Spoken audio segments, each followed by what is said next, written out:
कापड,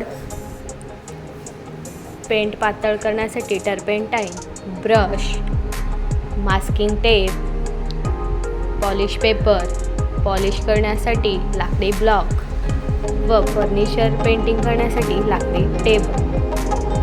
सर्वप्रथम पॉलिश पेपरमध्ये लाकडी ब्लॉक ठेवून अशा पद्धतीने टेबलवरती पॉलिशिंग करून घ्यावे. त्यानंतर कापडाने स्वच्छ पुसून घ्यावे व वेगवेगळ्या रंगाने फर्निचर पेंटिंग करण्यासाठी